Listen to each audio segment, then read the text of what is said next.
a scientific law, it must be tested in the real world with facts and evidence. And throughout the Affirm team's last speech, they made a lot of bold claims and points and argumentation. But what they have failed to bring to the table in today's debate round is evidence to back up their points. I'll be showing you that point by point, going down the floor of the Affirm team's argument they made during the last speech, showing you that they have a lack of evidence to actually back up their claims. On that first main point, we're specifically talking about an analogy of how we're trying to make the prison system just a little more safer. And they've made the analogy that they're setting up a barbed wire fence around the prison system. It may not stop everything, but it's an effective policy. Now, I like to bring you to a different analogy. The Affirm team's plan is essentially setting up a fence for $500 million on one side of the yard, but leaving the other side of the yard completely open. As actually proven in my partner's last speech, it only blocks one form of communication, and that's cellular communication. But there are so many other forms of communication. And when we actually take a look at their plan, we see that it will cost billions and billions of dollars simply to set up one fence on one side of the area and leave the other yard open. We can also see this, and going back to the argument made in cross-examination, I asked them to bring up any evidence to say that it can actually block emails, for example. And they brought up a really interesting piece of evidence. That was from the United States Department of Justice in 2021. And it says that managed access systems is deployed by a vendor under a sub-license from a wireless carrier and captures all cellular signals within the geospatial confines of a prison and disables unauthorized cellular signals from contraband devices. It can be configured to provide intelligence for internal prison security and is favored by the wireless industry. Now, this was a piece of evidence they handed us to prove that they are blocking emails. But emails do not use cellular signal. And from the evidence, and what we can derive from the evidence, is that all of the managed access system can actually block is only cellular signals. So it's only blocking one form of communication, and that is an effective and a failed policy for $500 million.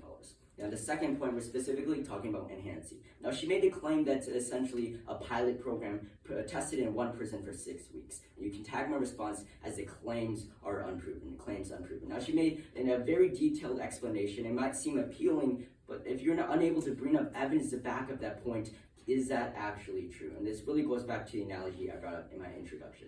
Unless they can prove evidence that actually back their claims do not stand in today's debate round. And it might sound appealing at the explanation they gave, but they cannot actually bring evidence, then their claims are unproven. Now, next, they also talked about how we are ignoring the past precedent. They said there's a past precedent of other contracts using that are actually paying for the managed access system. And you can tag my response as the plan will be paid by the government. The plan will be paid by the government. And my first subpoint, you can tag this as paying $500 million or $0, paying $500 million or $0. Now, if the companies actually wanted the prison system to implement the managed access system, they brought up many examples of when they were motivated to do so, they actually paid for the managed access system. But when you're passing the Affirm team's plan, the managed access system will be implemented regardless of whether the private companies decide to pay for it or not. So if the private companies are given the option, if they're saying, do you want to pay $500 million to implement this nationwide, or we could set it up ourselves?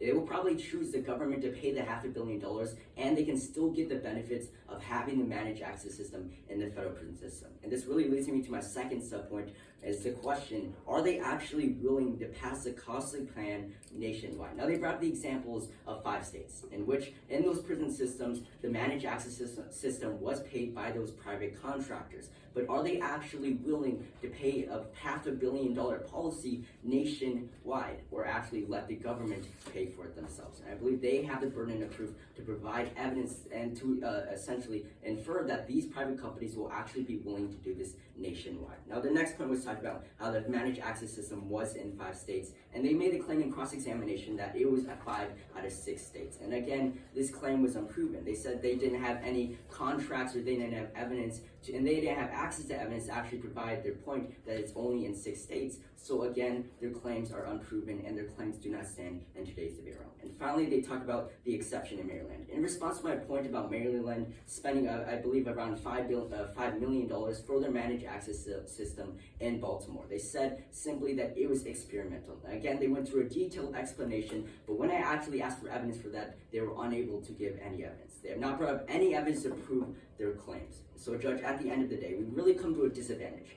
And the disadvantage is that you're passing $1 million policy for a failed policy. We see that it only blocks one form of communication, and it's relying on the willingness of private contractors. And we see that it's already paid, and we see that they are unable to actually pay for the plan, and the disadvantage is that millions are paid for a failed policy. And for all these reasons, I strongly urge a negative ballot. Thanks so much.